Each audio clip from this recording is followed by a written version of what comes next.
I'm Faith. I'm Liv. And this is Allegedly, the podcast where two 20-somethings are just trying to figure out who the heck they are. And in today's episode, we're going to be talking about Sylvia Plath's fig tree metaphor from the Bell Jar book. Basically, where everyone wants to be everything, but we end up choosing nothing. Yep, that's how it feels to be in your 20s. And as you know it, per our last episode, it's time for Allegedly Drunk, which is a segment where we surprise each other with fun drinks and then we have to guess what they taste like. Okay, so this time I got the drink, so Faith doesn't know what it is. She went in my cabinet of random drinks. I did. She has so many energy drinks. This one's really cute. It is. Okay. It's been sitting there a little bit. A little bit. But it's fine. Cheers! Second episode. ASMR moment. Oh, that's good. That's good. Mm-hmm. Okay, it's giving strawberry. Okay. That's all I'm getting. Strawberry soda. Healthy. Final guess? Like healthy? Healthy. Like probiotic? Yeah. It is the Shirley Temple flavor. Ooh. So it's technically cherry Bloom. and lemon. That's Bloom. Yeah. Wait. Yes. Next time, it's going to be alcoholic. Okay. Just a little tipsy on a Tuesday afternoon. If you guys want us to do a live where we take shots, just putting it out there. Just saying. So for you who don't know about the fig tree metaphor, essentially Sylvia Plath was sitting under a fig tree. And she was looking at all those branches, and all those branches had this beautiful fig tree fruits. And she was looking at them, and she imagined them each to be a different path she could take in life. One of them was her being a mother and being surrounded by love and family. Another one was when she was an adventurer and she was traveling the world. Another one was to be a very successful writer. The idea of choosing paralyzed her, so she didn't choose any of them. The fruit started rotting one by one, and she was left with nothing because she couldn't decide. So all those options that she had before, she couldn't choose any of them because they were all dead. Damn. All dead. And that is pretty accurate to what it feels like to be in your 20s. A lot of people can relate to that. Yeah. Yeah, exactly, because we want to choose the right path. Yeah. We want to make the right decision. We want to be this person and that person. Mm-hmm. And you just can't choose, and the pressure of choosing the right one, it's a lot. Paralyzing. Choice paralysis. The fear that if you commit to one path, you'll miss out on every other. Not choosing is still a choice. If you wait too long, all the figs, all those beautiful possibilities start to rot. I think that's a lot of people can relate, in your 20s especially, because I think that's when the pressure is the most high. But I think throughout your entire life, because then you get to your 30s and your 40s and you're like, I don't have enough time. I can't do it. I can't be that. There's not enough time. And you do nothing. But then you get to your freaking 80s and you're like, wow, I should have just took the shot. Yeah. You know? Exactly. And honestly, that terrifies me that I'll wake up one day and I'll be like, 85 or whatever. Yeah. And I'll just, I don't know, I'll look at the life that I had and I'll be like, wow, I had all these beautiful opportunities that I missed because I was scared.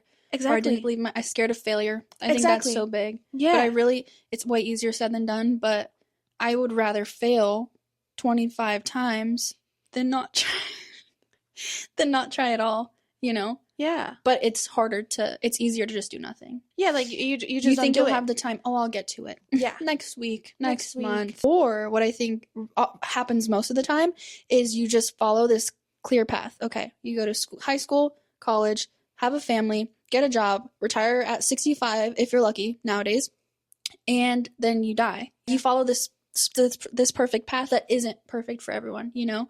And you're scared to walk out of line because people will judge you, or you can walk out of line and then fail. And what's scarier than that? And you're 100% right about that. Fear of failure that is disguised as, oh, I'm waiting for the right time. Yeah. But really what it is that fear of failure. And that's what's stopping you. And I cannot count how many times it had that happen to me. Yeah. I'm writing a book. At least I'm trying to write a book. Because one of my dreams, one of my figs, is to be a successful published author. So I've been writing this book for the past year and a half. And I'm scared. I'm scared because when I see other people putting themselves out there, I see them currying to agents and trying to get an agent and then trying to get a book deal, anything like that. Yeah. And I'm scared because I'm like, what if I'm not enough? What if my book is not enough? Thing that I've worked so hard for. Yeah. Somebody will just tear it apart and it'll be nothing. Like, all that hard work that I put into it, it'll be all for nothing. Yeah. I think that's when you have to reframe your mindset to, like, see it as a learning curve, and it's still important to you, and some people are still going to love it, but maybe someone can give constructive criticism, so either you can apply that to that book or to another one. But if you never put yourself out there, you never show it to someone or let them read it and give it that ability, then that's the perfect, goes along with this perfectly, because nothing will happen. The book will just sit there. And it'll shrivel up and die. Another fun segment is called Mood Board of the Week, which essentially is each of us gets to choose a song, a snack, and a meme that describes our mood / vibe / aesthetic this week. Wait, you literally stole my snack, I just realized. I stole a snack because you put me on it, and I'm going to. We have been eating hot fries literally every day. Yeah. Literally like a bag a day. Literally. My song of the week is Let Us Know, Let Us Know, Let Us Know by Dean Martin. Okay. And then we already said snack is hot fries. And what's your meme? Fries. It's both of ours. Okay. Oh yeah, it's both of ours. My meme? Yeah. I'm glad you asked. Let me show you guys what my meme is. Okay, I'm gonna pull up my song because I don't even know. I'll show it to you first, and then I'll show it all to you guys somewhere here. Ready? Yep. Wait, I love that one. Like, is that like, okay, when we say that's your meme of the week, is that like how you feel this week? Yeah. Okay. Okay, my song of the week has been Everywhere by Tim McGraw. I love Tim McGraw. I love country music so much. Okay, here's my meme of the week, because I'm just like, you know, it's a beat. She's so like, that's so me. I've just been so stressed out. Like, with editing the first podcast, like, every single thing I'm like, pissed, livid, blood pressure is up. Especially with social media nowadays, it's so easy to just scroll on TikTok all day rather than do the scary thing, to put yourself out of your comfort zone. Your book reminded me, like, it goes into this podcast as well. We're putting ourselves out there, we're doing something, and that's something we should be proud of ourselves for. There's a large possibility of failure, but that's where you reframe your mindset. And that's where what we've talked about is like, this is for fun at the end of the day. If this is not serving us in that way, then it already is a failure. Yeah.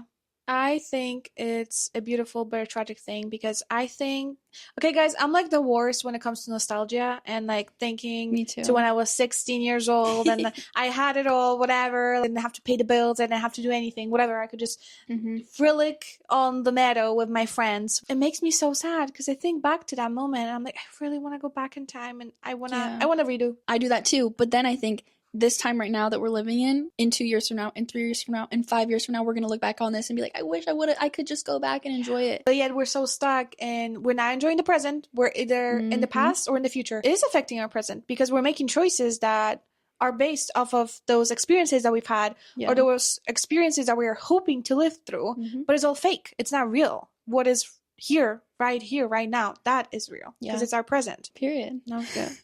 So I look at all those different versions of myself. It's like mourning the possibilities. It's scary. It's scary right now, but scarier it'll be in 10 years from now if you don't do something right now. Because we're still so young. We have the ability to do the things right now. Mold our future to whatever we want it to be. Because you're 100% right. I was looking at all these people that were querying, and then some of them succeeded.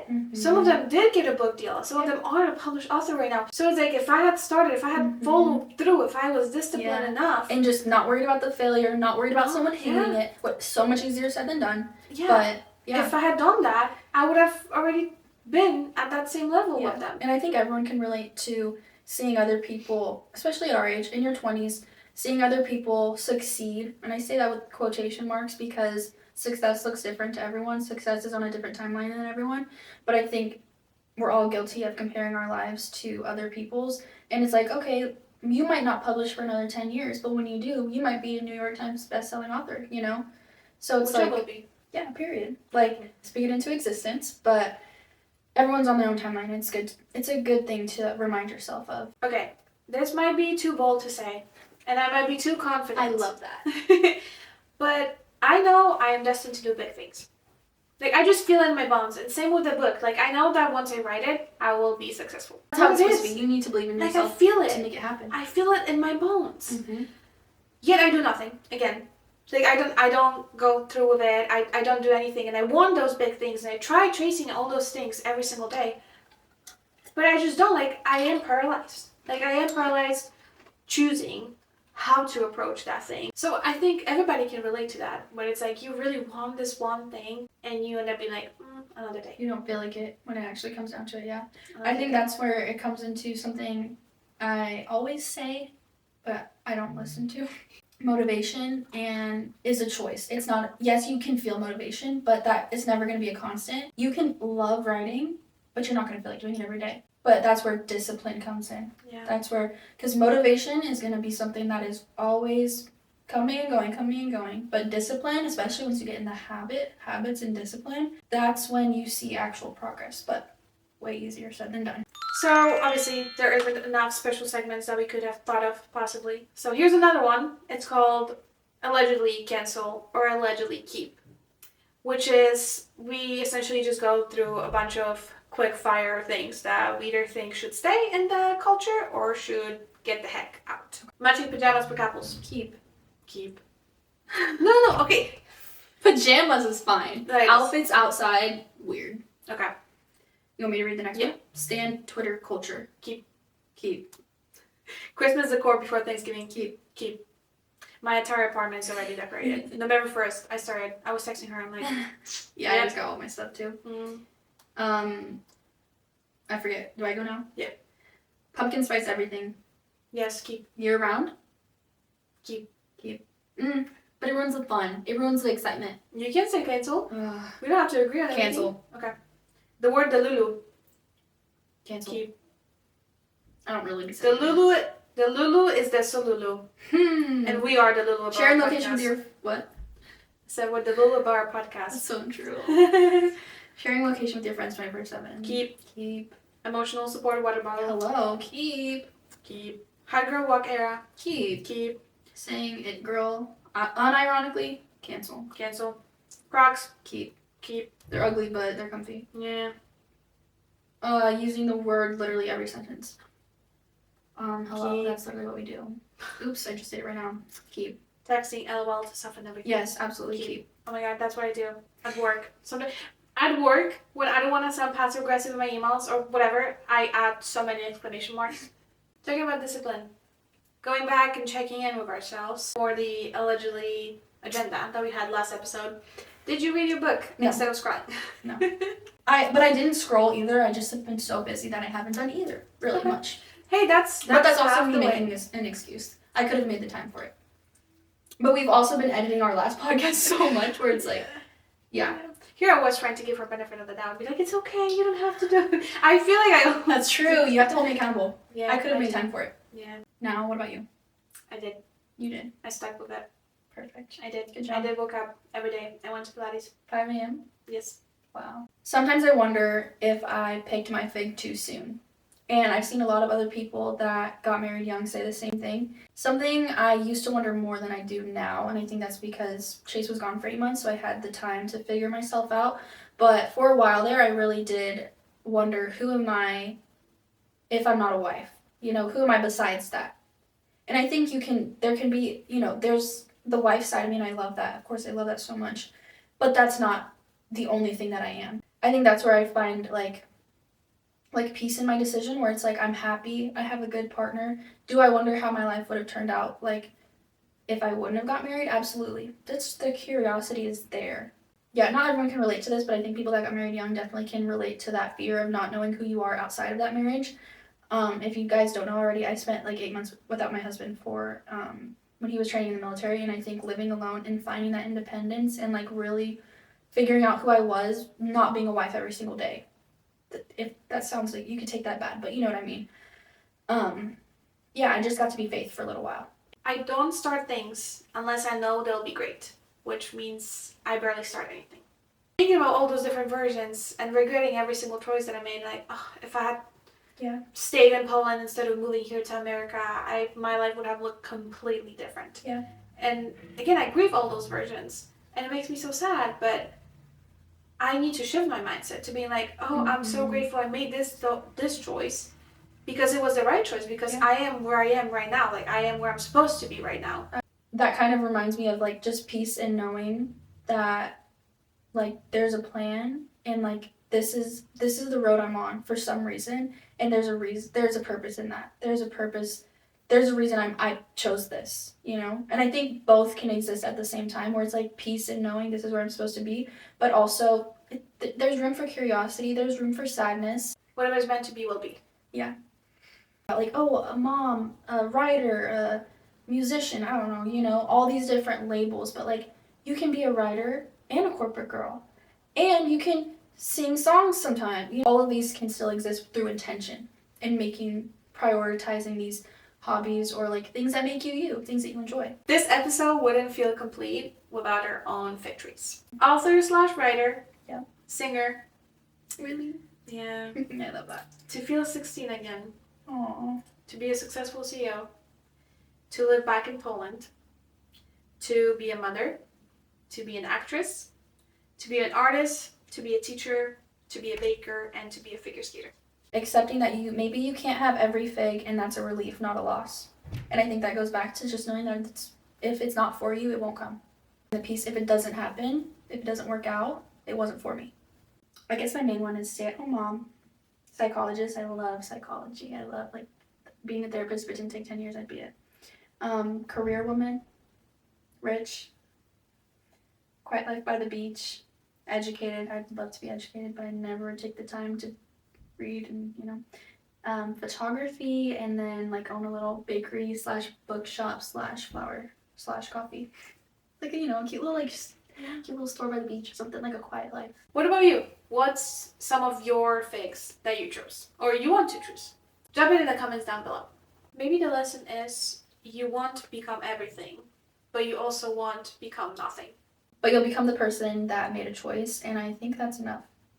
So here's to picking a fig, even if it's the wrong one. Bold claims. Soft evidence. I'm Faith. I'm Liv, and this was Allegedly.